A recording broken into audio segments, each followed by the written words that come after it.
Thanks for joining us on Let's Get Defensive, the show where we make fun of Andrew for being late, but also where we get to talk about the defensive strategies used in the Saints and Chiefs game last night.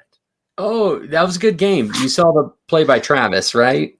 Yeah, I mean, guys, thank you. Focus. Yeah, you're doing that wrong show thing again. This is the show, everyone, where we talk business problems. We talk business problems and solve them with digital transformation solutions across the product life cycle. 3 sections, 2 commercial breaks, lots of stuff, and always welcome your thoughts along the way and your comments along the way, or even questions for that matter. I mean, yeah, I guess that could be a show too. Yeah, that sounds good. So coming up, Saab, Dassault, Lockheed, Rheinmetall, MBDA, BAE, Embraer, Kaman, Virtualistics, Mercury Systems, RTX, and more. Let's just dive in. Yeah, we got a lot going on. Speaking of battling it out, not quite like the Chiefs and the Saints, but the Philippines is about to drop a cool $7 billion on 40 new fighter jets, and the world's top aerospace companies are battling it out to win the contract. We've got Saab's Gripen and the Eurofighter Typhoon leading the pack, Lockheed Martin's F-16, Korea Aerospace Industries KF-21, and Turkish Aerospace Industries, I think Hürjet and Khan are in the mix.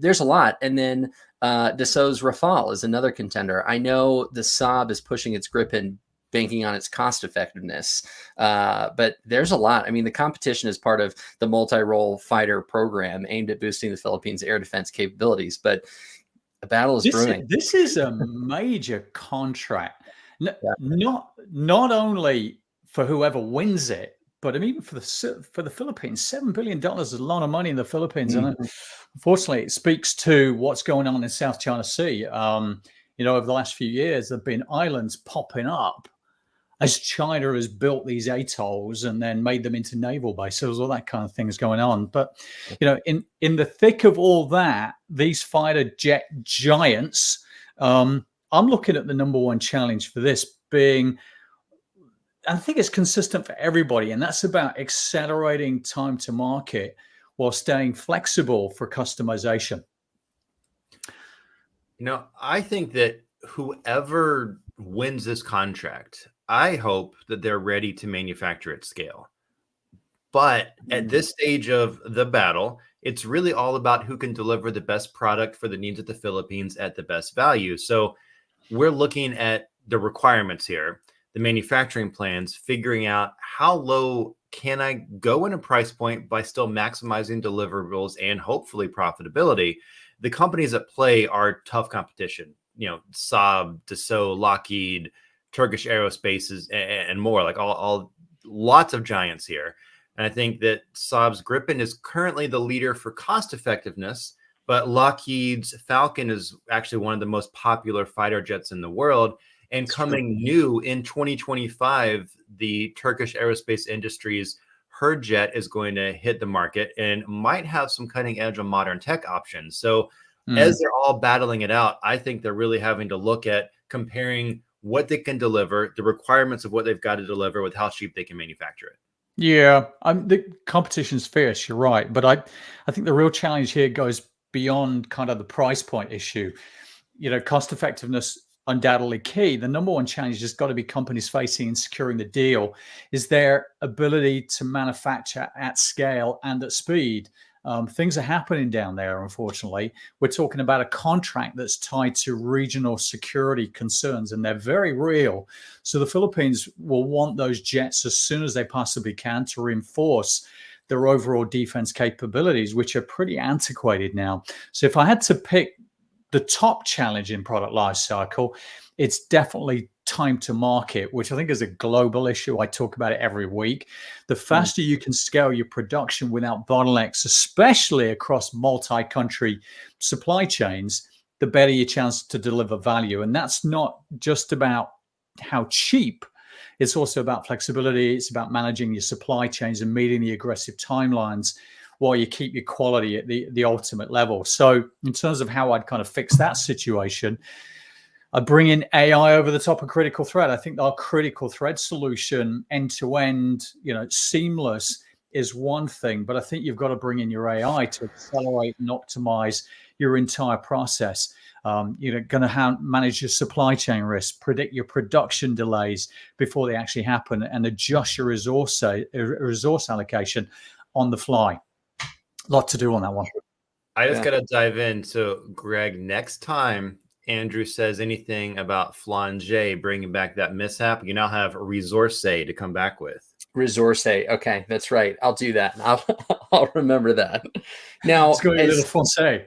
That's right. That's right. As much competition as there is in the defense industry, there's also a lot of collaboration. Rheinmetall and MBDA are teaming up to develop a maritime laser weapon system, setting the stage for next gen naval defense. I keep mixing up laser and naval, and sometimes it's nasal, so I apologize. But the laser system aims to counter drones, offering a cheaper alternative to traditional air defense missiles. The partnership really is building on these successful tests where the duo, Rheinmetall and MBDA, really demonstrated their laser capabilities aboard a German Navy frigate. Right. But costs for defensive or missile defense systems are sky high, pun intended, like $2 million missiles taking out $2,000 drones, whereas lasers are a fraction of that per piece. So besides drones, the laser system could fend off threats like small boats, missiles. I mean, this could revolutionize naval warfare. There's a lot of revolutionizing that could happen here. And I think when you're looking at this, you've got the research and development, which are going to be huge hurdles to really overcome in order to make this tech that could become something that all the naval forces around all the modern forces around the world are using. But what we're looking at here is Rheinmetall and MBDA joining forces, which means, of course, collaboration, but specifically look of the data at all stages through the design and manufacturing process. Mm-hmm. So obviously, I think having a good PLM system here that allows you to integrate all the people and data across multiple countries and locations is going to be key. But more than just that collaboration, because this is a product that is really likely to reshape the landscape or waterscape of maritime security, we are looking at having to have design and change that work across the collaboration. There's going to be 6 game-changing laser weapons in the next 6 years. Mm-hmm. We need rapid, efficient testing. We need a good way to do revisioning, all while trying to be cost effective. So for me, I know that Andrew's going to say you always go there, but I'm going there. Design and change management is the number one thing for me to look at here. Yeah, I mean, you're right. And as is your statement that the entirety of the product life cycle is a problem as well, Brian. I mean, talk about sit on the fence there. The number one life cycle issue here is balancing the speed of innovation with rigorous testing and validation. So test, validate, especially in a highly regulated defense sector. Testing a next gen system like this laser weapon across different environments. I mean, you've got sea, you've got hurricanes and weather conditions and more hurricanes, even different types of threats is going to require a product validation strategy that can keep pace with all of these design changes that are coming through. So it's not about launching it quickly. It's about ensuring reliability and scalability after deployment. So how would I solve that? Integrate artificial intelligence into the product life cycle so you can automate and speed up your feedback loop, because your AI is going to be able to predict testing outcomes. It's going to be able to automate the testing itself as well and help anticipate failure points before they become real issues. So not only does it accelerate your time to market, but it also makes sure that your quality and your scalability without sacrificing your cost effectiveness. And those test results have to be fed back into your change process in order to have a good design and change management happening. They've got to work together, which means we agree. All right, next. Yeah. Got to create those feedback loops. Airbus is teaming up with their partner Caesar in the EU's GEESE project to advance wake energy retrieval, a technique that allows planes to fly in formation to save fuel. Building on its earlier success from its fellow fly trials, the wake energy retrieval technique could reduce fuel consumption by 5 to 10%, which I feel like is a pretty massive chunk on that. Mm-hmm. The Geese project, obviously named after geese who use natural similar techniques during migration. Is it obviously named after geese from nature or Nick Goose Bradshaw? Oh, that's very true. I need to add that to my movie list to watch again. For all the he Top would Gun be fans who? out there. Who's he? Well, who Nick- did you say? Top Gun? Goose from Top Gun. Goose. Okay, yeah. Didn't know Goose. his name was Nick Bradshaw. Man. Okay. I'm glad they didn't name it Rooster, which is his son. But the project, funded with 10 million euros, includes major partners like Boeing, Air France, and Virgin Atlantic. Mm-hmm. I mean, the goal is to really scale the wake energy retrieval for both transatlantic and European flights, which would reduce emissions and fuel costs across the industry, across the globe. Wow. I mean, simulations are going to refine this, but it's kind of interesting. Yeah. That's pretty big. Airbus and Cesar partners. I mean, they're taking that whole wake energy retrieval to new heights. Literally, I guess. Imagine this. I'm just thinking about it. Airplanes are flying in formation like geese, saving up to 10% in fuel consumption. That technique could revolutionize transatlantic and European flights if you think about it at scale. Yeah. But here's the thing. Sure, it sounds good in theory, but the real challenge now is how do you actually scale that innovation across different airlines, different routes, different countries, airspaces, without messing up safety? Because if one group's doing it and the other one isn't doing it, it's going to be a logistical juggling nightmare, I would say. You're going to have to optimize real-time coordination for dozens upon dozens of variables, from weather to air traffic control across a whole bunch of different countries. That's the biggest challenge. So here we're looking at, one airplane literally riding the result of a previous aircraft passing through the air. And that savings of up to 10% is something that is definitely going to, and has already lured many stakeholders. We're looking at Eurocontrol, Air France, Indra, AirNav, Boeing, Virgin Atlantic, Delta. Like, whether you're military or cargo or passenger plane, like, all of this is a huge savings you've got to look at. So this means we're looking at collaboration between different companies, looking at the logistics and the planning, and all culminating into the need for a strong requirements management solution and safety, of course. But the thing that I think is going to be the biggest one to figure out is specifically figuring out those flight paths with the logistics, because you might have a plane doing a really long flight and they may need to coordinate with a few doing some shorter flights that just happen to be somewhat along their flight to help, all this. And that's something that's going to be harder just to figure out with how many planes are flying through the air every day.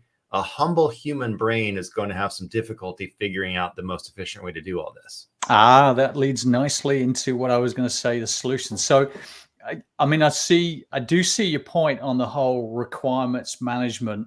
But let's be real, it's about way more, I think, than planning and managing requirements. The big thing here is real-time optimization. I mean, these planes aren't just flying in a straight line. They're navigating complex airspaces. They've got changing weather. They've got routes. They've even got fuel needs mid-flight potentially.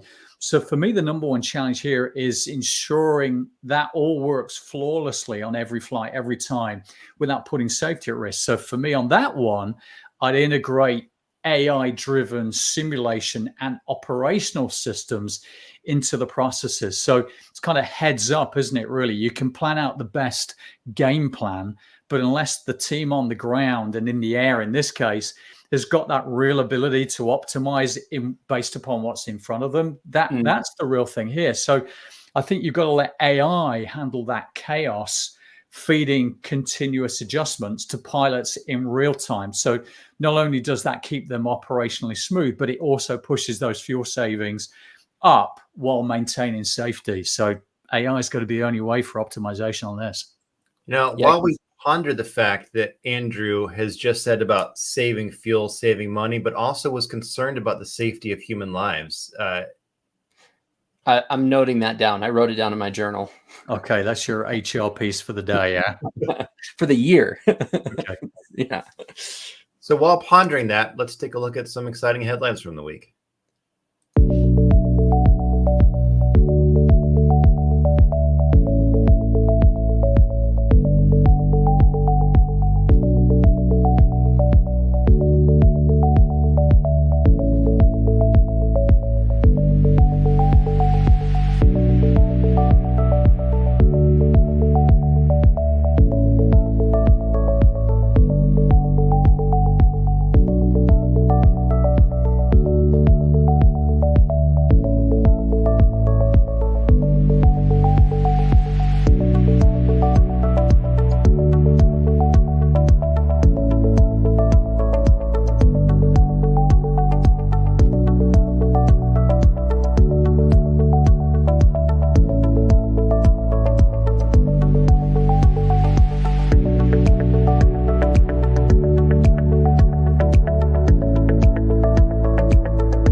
There is a lot of money being spent. Yeah, there is. I want to know, where was that light armed logistical vehicle in Nigeria 20 years ago when I had a business down there?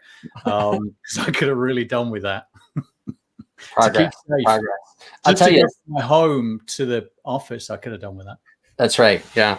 Saab is looking up, and I'm seeing a lot of money spent in MRO as well. I mean, I know we've talked about it, but yeah, Saab are doing good. They need a good manufacturing system, I think. Yeah, that's true. BAE Systems, the European Common Radar System Mark II, flew for the first time on a UK Typhoon, boosting the jet's airspace control capabilities.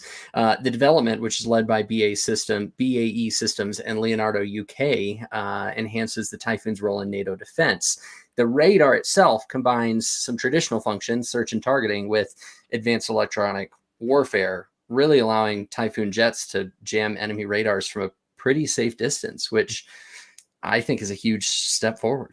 Yeah, this is pretty fascinating and pretty great because we're looking at a milestone that has obviously followed extensive ground testing, looking at the strong collaboration between the UK Ministry of Defense, RAF, and just the industry in general. And when we're looking at this, we're taking something that is new technology and having to make sure to put it on existing hardware, right? So we're obviously looking at integration. How are we going to integrate this in a way that is seamless, that works correctly, that helps to actually basically plug and play, but it doesn't ever work as nicely as that, right? So being able to, the systems that really need to use this, like targeting missile systems, right? They need to be able to take the data from the radar and use it correctly and in real time. So I think figuring out that integration into the existing hardware is the number one thing to look at. I just want to go. I'm going to come back to that in a second. But for me, there's a lot of talk about retiring the Typhoon right now as we go forward, especially when you've got this new. I don't know if you guys have seen it, the 6th gen fighter Tempest. Have you seen that? Not yet. No. That is the weapon of the year. Never mind week. It's very, very cool looking. Take a look when you get a second. But this upgrade for Typhoon is relevant. It's going to have to be relevant for years to come. I think I heard they were trying to keep the Typhoon going for another 10 years. Pretty amazing. I mean, I'm not sure how long it's been around now, maybe 30, 35 years, something like that. So it's going to be up there with the B-52 soon, I'm sure. But for me, the real challenge isn't just the integration of the tech. It's managing the entire life cycle of the platform. Yes, Brian, shoot me down. I've got a whole yeah, whole life cycle. Take a moment and realize that what you accuse me of saying all the time of the whole life cycle is important. Now you just did it. Okay. Yeah, but in my okay. defense, from design changes to operational validation, you got to ensure that everything runs smoothly as we move towards gradually replacing Typhoon with Tempest. And that's where the critical thread and AI come into play. Key challenge is managing the complexity of these upgrades across the entire product life cycle. You've got design modifications, you've got systems integration, and rigorous testing to make sure that the upgrades don't introduce vulnerabilities as they go forward. So that's where your AI helps us track everything in real time, from design validation to predictive maintenance. So that's why I went with the whole product life cycle, using AI to simulate how those upgrades will perform in different combat scenarios, and to continuously monitor system health. Critical, make sure it performs at peak all the way. I'm glad this show is recorded, because now I can just have basically Andrew saying, and I quote, "In my defense, Bryan was right all along." That's right. That's right. Yeah. Next up, Dassault Aviation is setting up a new subsidiary, Dassault Aviation MRO India, acronym DAMROI, focused on maintaining its military aircraft in India. Based in Noida, Uttar Pradesh, DAMROI is going to be supporting the Indian Air Force's Mirage 2000 fleet, and of course some other Dassault fighter jets. The move aligns with India's Make in India and other policies promoting self-reliance, local airspace capabilities. I'd be excited if I were the country of India right now. Dassault is going to be providing custom services, leveraging its expertise while contributing to India's air defense ecosystem, and then skill development through training programs, which is great. I mean, this really is just going to strengthen India's position as an international aerospace supplier, even more so than it already is. That's a big move, and a big move, not just for Dassault, but also for India's entire aerospace ecosystem. Good for them. Yeah. Real challenge here, it's not about getting it started. However, a subsidiary of Dassault, not that that's that easy in India, but it's actually about integrating a seamless, agile MRO operation that can scale as India's defense needs, evolve, not revolve. And that's where the product life cycle is going to get real interesting for me on this one. So, DAMROI or DAM ROI? I mean, does this mean we're trying to not like return on investment? No, just kidding. But in all seriousness, the subsidiary, I can get words out today. The last one worked. Yeah, that's it. Subsidiary made for a single country is an impressive undertaking that says a lot about the demand and need in India. Yeah. India is currently pushing for the Make in India policy for Skill India. And this really could mean like a massive shift on the global scale. There's an argument, and a strong argument here, just like Andrew made in the previous article we discussed, to consider every aspect of the product lifecycle management is most important. But I am going to start at requirements. You've got to figure out, you're looking at a company designed entirely for one country's use in industry here. So I think you've got to figure out what are my requirements and start there when designing the rest of this whole company. Yeah, good point, and a really good try from you, Bryan. Starting on the front end with requirements, but to me the biggest hurdle is going to be scaling MRO operations fast enough to keep up with India's defense growth, because that is really growing. They've got a lot of kind of collaborations going on with some competitive countries, as well as what we're doing with India as well. So Dassault's got to integrate all of these services into India's existing ecosystem without a hitch. So the key life cycle for me is execution and scalability. You know how I'd handle it? You get, come on, you get one guess. Bring in mom. No, AI-powered predictive maintenance and real-time operational visibility. So by embedding AI into the MRO process, Dassault is going to be able to move from reactive to proactive, predictive maintenance, making sure they're predicting those issues before they actually happen, based upon solid data, based upon solid machine learning data. And that's going to cut down on downtime and ramp up the efficiency of the service. That's going to be critical when you've got a growing fleet to manage. Yeah. Do you build an AI to QA the AI? I mean, that seems a little cyclical. I don't know. Well, anyways, then that's getting into lights out or factory, all that kind of stuff. Yeah, that's true. You might have to, because as you're building this predictive maintenance off of things that are, existing histories. Yeah. But how do you always know that the existing history is, it goes back to the old example of the woman who was making a turkey for Thanksgiving, and would like always cut it into a smaller thing and put it in like in a smaller thing. And what, like, Mom, why are we cutting this? Her mom didn't know, went to Grandma, why are we cutting this? And like, oh, because it wouldn't fit in the oven back when I was growing up. So like some things that we've done one way all the time does not necessarily mean that's the best way. So you got to also quality check everything here. Yeah, if you are taking one single instance of history, that is a good argument. But the reality of AI is it's taking a massive data, not necessarily isolated to one product, one company's data history, but also you've got data coming in from worldwide. So I think it's not just a one-trick pony. I think it's really taking data from a lot of historical examples and processing it faster than, we can't look at history and say, oh yeah, that makes sense. But when you have thousands and thousands upon thousands of data points coming in, you got it. Yeah. Well, speaking of AI taking off, on a completely different note, Embraer has introduced the E2 Enhanced Takeoff System, which automates aircraft takeoffs to improve safety, reduce pilot workload, and increase flight efficiency. Now, this system is providing precise, consistent takeoffs, way outperforming human capability, and reduces the takeoff distance while boosting payload and range. I mean, designed for smooth integration, the system is assisting pilots during takeoff, but returns control to normal autopilot and pilot functions once a certain altitude is reached, it sounds like. Like a launching in London City, Florence, and Santos Dumont airports. Embraer expects wider adoption as interest in the new technology grows.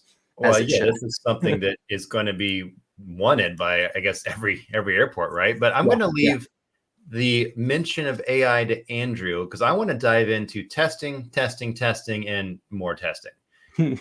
This is a system where the automation has to act in real time with technology and with hardware, and that any error that we have is going to be catastrophic. And we know that bringing in computers to do all the thinking and calculations is faster than humans can do it. So it's likely going to be safer, more efficient, and probably able to happen under more difficult situations than a human pilot could handle by themselves. But it's all got to be tested to make sure that the system can adapt, that pilots are trained correctly, that operational efficiency, overall safety are all considered in the testing process, because we have seen the difficulties, like, self-driving cars.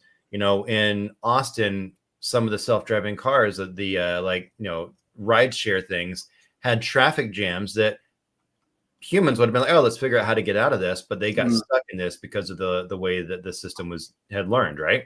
And so we're now adding a new dimension, not only just driving on roads, basically 2 dimensions. That third dimension of taking off, landing, you got 3 dimensions to go in. I guess 4, because time's involved too, right? So all of these things happening, I think you've got to figure out the testing scenarios here. Yep, true. It's absolutely critical. Did Andrew just agree with me? But there it goes. There it goes. Yeah, but testing is only just the baseline in a system like this. We're really talking about real-time decisions in a super fast-paced, high-risk environment. The real game changer isn't just testing, it's about AI-driven automation that's going to make it work reliably. So sure, testing needs to be thorough, but you can test something 1,000 times and still not predict every scenario a plane could encounter on takeoff. So for me, the number one challenge is ensuring real-time adaptability during takeoff. So, conditions are going to change in seconds, whether the wind could change, the weight conditions, the runway conditions are going to adjust. So they're going to have to dynamically adjust to all of those variables without missing a beat. And that's how I'd solve it. I'd lean on AI, not just for the automation, but for predictive analytics, feeding it data from previous flights to optimize and refine the system over a period of time. It's true. Yep. Common Corporation has secured a $14 million contract from the U.S. Department of Defense to produce new components for Ukraine's Hawk air defense missiles, as you can see here. The contract involves supplying 500 missile components for refurbishing these Hawk missiles, ensuring Ukraine's air defense systems are going to remain operational. Production is going to take place at Common's facility in Middletown, Connecticut, with Common fusing, handling missile cladding, and ensuring top-tier quality control. Very important when it comes to these. This initiative is really supporting U.S.'s ongoing effort to strengthen Ukraine's air defenses against Russian attacks, especially to protect some of their more critical infrastructure. And then earlier this year, this is coming on top of a previously approved $138 million sale to Ukraine for the Hawk system maintenance and modernization. So this is on top of that. Yeah, this isn't just about refurbishing old tech. It's actually about ensuring that Ukraine's air defenses can keep up with a very fast-moving, ever-evolving threat landscape. I mean, it wasn't that long ago where we were talking about hypersonics coming in from Russia. I mean, real cutting-edge technology. So when it comes to the life cycle, the real challenge for me here isn't just about building the parts. It's about speeding up production and making sure you've got that seamless integration into that existing Hawk system without delays, without quality issues. So really a critical need for me is protecting your infrastructure, making sure there's no room for error or downtime. It's speed. Yeah. I think along with that, I'm going to dive into, you mentioned it briefly, but the integration portion here, because you've got the maintaining and modernizing of older technology that you're adding some new stuff to. And so in the whole process, you've got to figure out, how am I going to integrate this into these existing systems, to the things that need my data, need my components? How does this basically plug and play into the existing stuff, which I think has to be looked at ahead of time to see how you're going to be manufacturing and refurbishing all the stuff into those systems. I think that's kind of only half the story, really. Look, the biggest challenge right now is scaling production, I think, fast enough to keep up with the war effort of this new tech coming at you.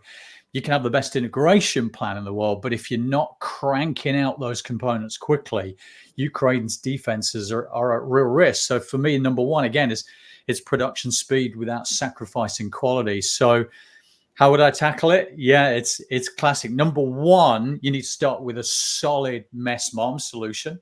That's the first thing that gives you visibility, gives you manageability, controllability, and then overlay your AI-driven manufacturing on top of that. And that monitoring of your production in real time is going to help you kind of identify those bottlenecks with AI before they start slowing things down. Plus, integrating your predictive maintenance to make sure that your production lines are kept up and running, minimize downtime, not just reactive maintenance. So yeah, integration's key, but if you can't produce fast enough, the best integration in the world ain't going to matter.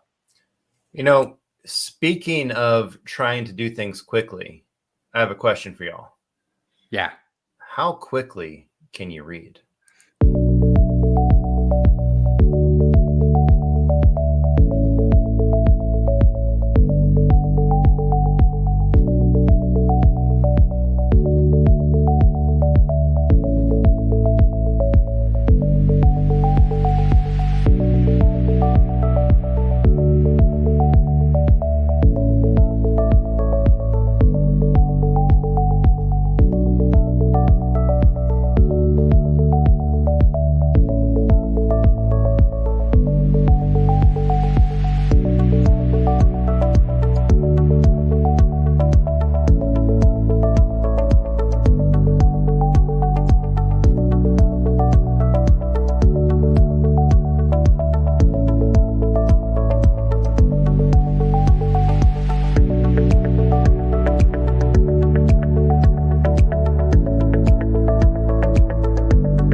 I mean, I've said it before and I'll say it again. There is a lot of money being tossed around in this industry.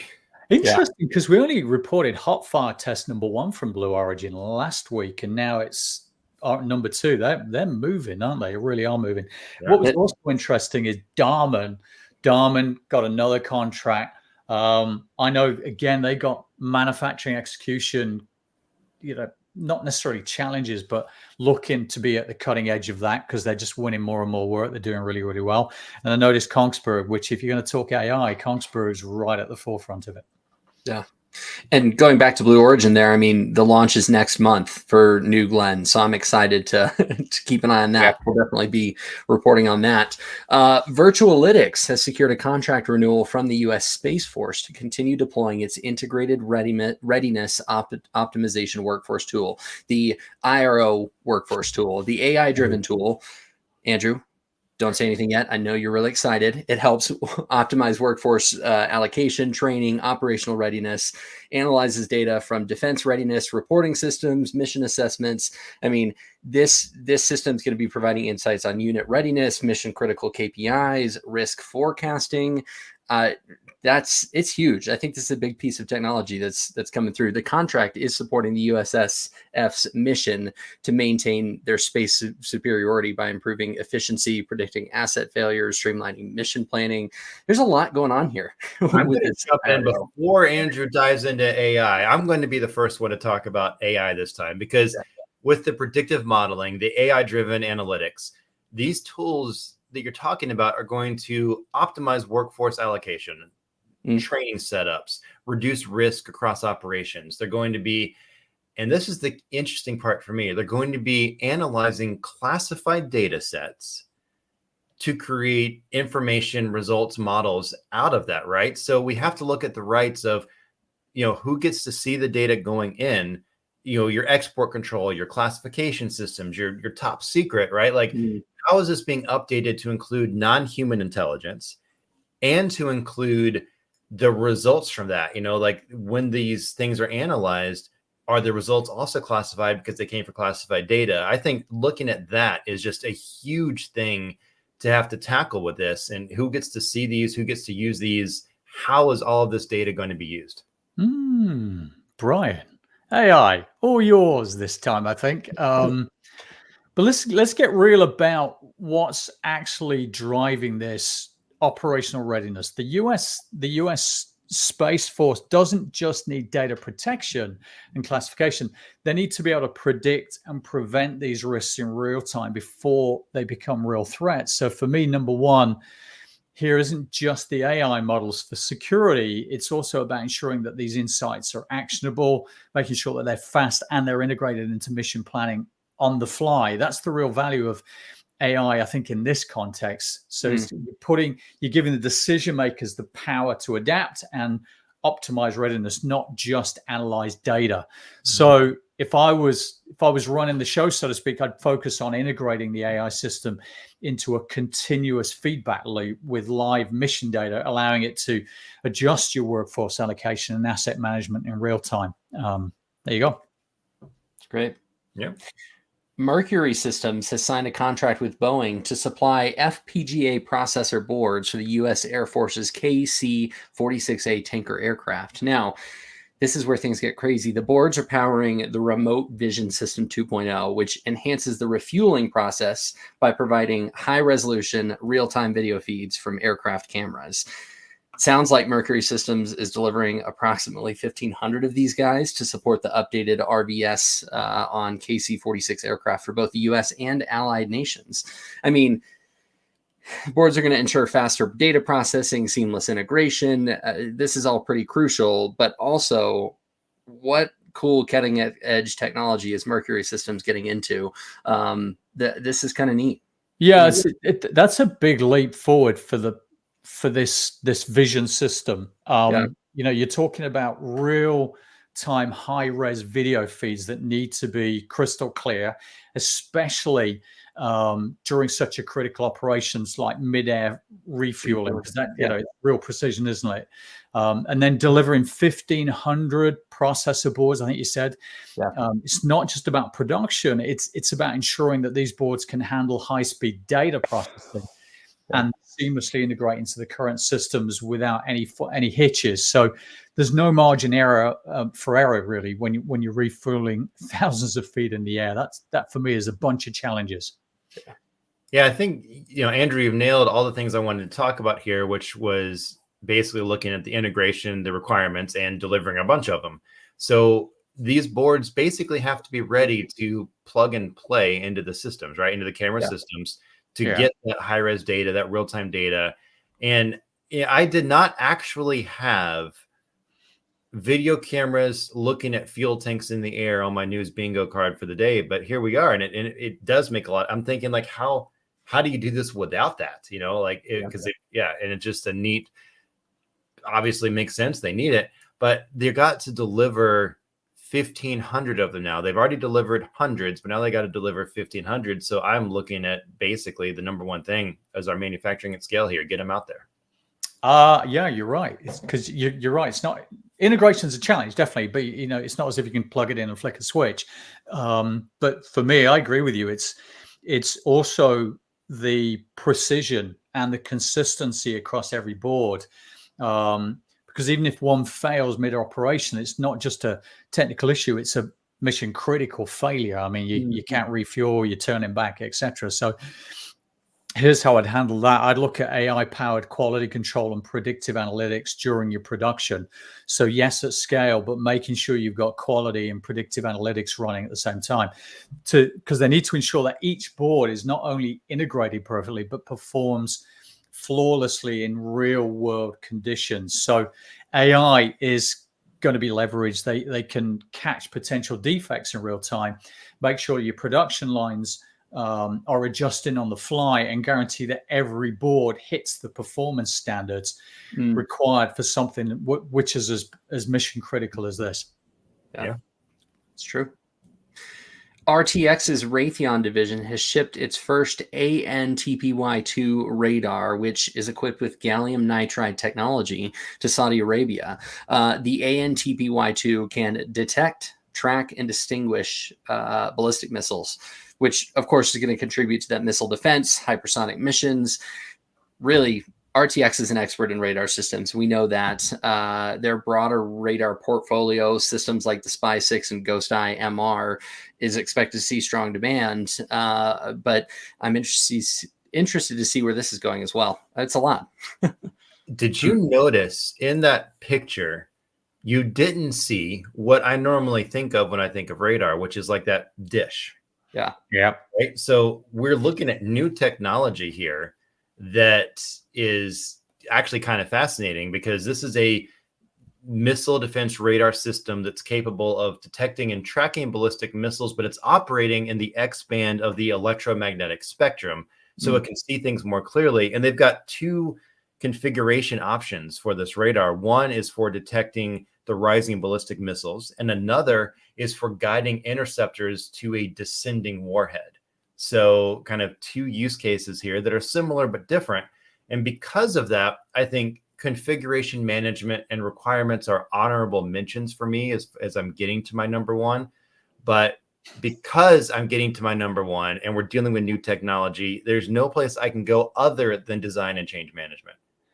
Yeah, I knew it. Yeah, I mean, you can't, don't get me wrong.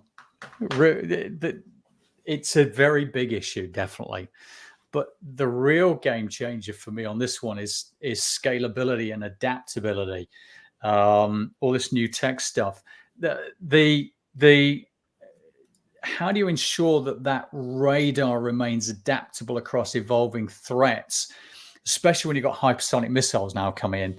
The tech can't just be good today. It has to keep pace with future threats, especially given how quickly this missile technology is advancing globally. So the number one for me is life cycle adaptability. You're not just shipping one radar and calling it a day. The system needs to continuously upgrade, real-time integration with other defense systems that are out there. So how I would attack it is going to be embedding AI into the radar's analytics and detection algorithms to continuously learn from incoming data that's going to be happening. So Yep, design and change, requirements, configuration management. That's a good one. But the real long-term value for me is making the system future-proof. So in order to make something adaptable, I'm just going to say the way you do that is by proper design. Nah, you need AI thereafter.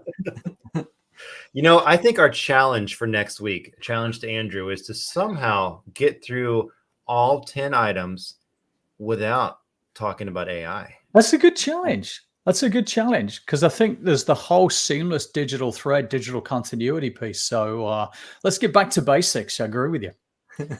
And on that note, I know Greg's going to pick articles that have nothing but AI in them, right? That's right. Yeah, we're going to make it difficult for you for sure. But yeah, we will see you all next week. Thanks for joining us for our defensive show, and have a fantastic rest of your week. And yeah, that's it. That's all we got. Ciao. Good week.